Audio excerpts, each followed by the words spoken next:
In the remote jungles of West Papua, Indonesia, lives a tribe that has a shocking and gruesome tradition: cannibalism. They are the Korowai, a group of about 4,000 people who have been isolated from the rest of the world for centuries. They are one of the last tribes to practice cannibalism, and they do so for a terrifying reason. They believe that some of their own people are possessed by evil spirits, and the only way to get rid of them is to kill and eat them. This is the story of the only cannibal tribe that still exists. The Korowai live in the lowland rainforest of West Papua, a province of Indonesia that shares a border with Papua New Guinea. They are hunter-gatherers who rely on the forest for their food, shelter, and medicine. They use bows and arrows, spears, and traps to hunt animals, such as pigs, cassowaries, and crocodiles. They also collect fruits, nuts, honey, and insects from the trees. They build their houses on top of the trees, up to 40 meters high, to protect themselves from floods, insects, and enemies. They have their own language, culture, and beliefs, which are largely unknown to the outside world. The Korowai have had very little contact with the modern civilization, and they are unaware of many things that we take for granted, such as electricity, cars, phones, or money. They have also been largely untouched by the major religions, such as Christianity, Islam, or Buddhism.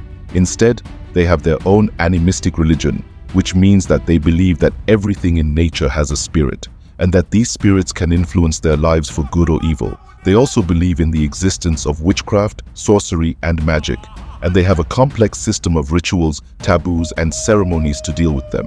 One of the most feared and hated entities in the Korowai worldview is the khakua, which is a male witch who eats the souls of his victims. The Korowai believe that the khakua can disguise himself as a normal person and can secretly kill anyone he chooses by using his magic powers. The khakua can also infect other people with his evil spirit and turn them into khakua as well. The Korowai believe that the khakua is responsible for most of the deaths and diseases in their tribe, and that the only way to stop him is to kill him and eat him. The process of identifying and killing a khakua is a complex and dangerous one, which involves the whole community. When someone dies or falls ill, the Korowai consult a shaman who is a spiritual leader and healer who can communicate with the spirits and the ancestors.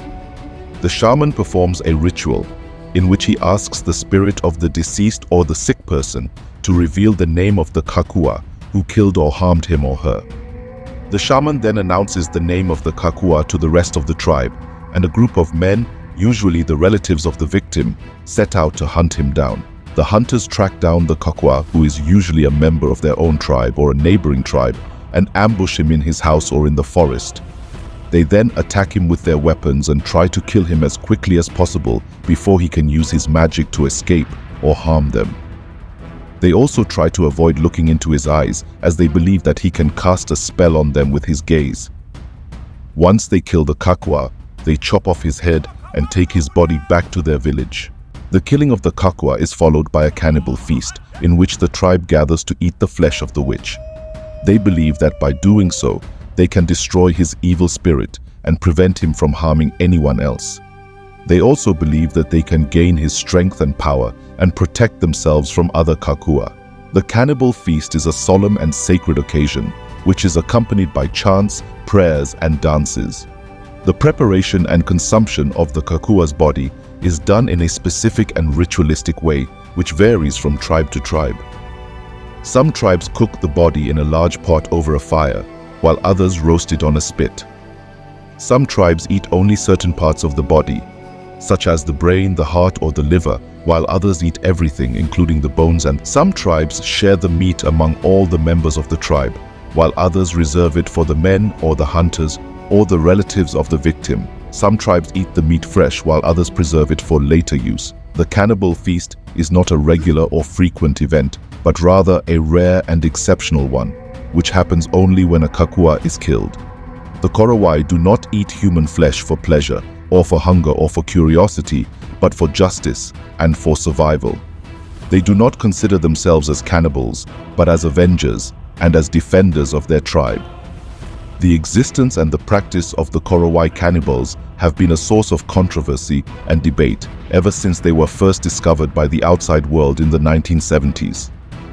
Some anthropologists, journalists, and adventurers have visited the Korowai and have witnessed and documented their cannibal rituals. Some of them have even participated in them or have claimed to have done so.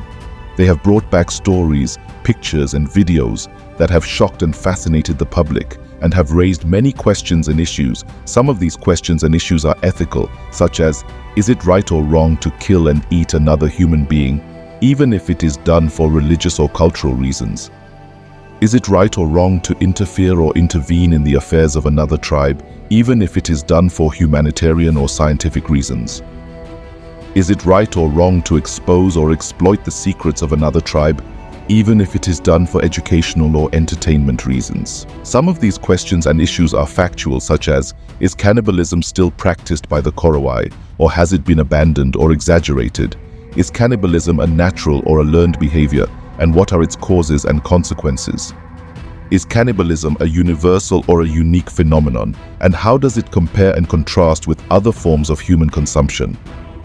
The answers to these questions and issues are not easy nor clear, and they depend on many factors, such as perspective, evidence, and context. The Korowai cannibals are a complex and mysterious tribe who have a different and distinctive way of life that challenges and intrigues us. They are the only cannibal tribe that still exists, and they are a living reminder of the diversity and the mystery of the human condition.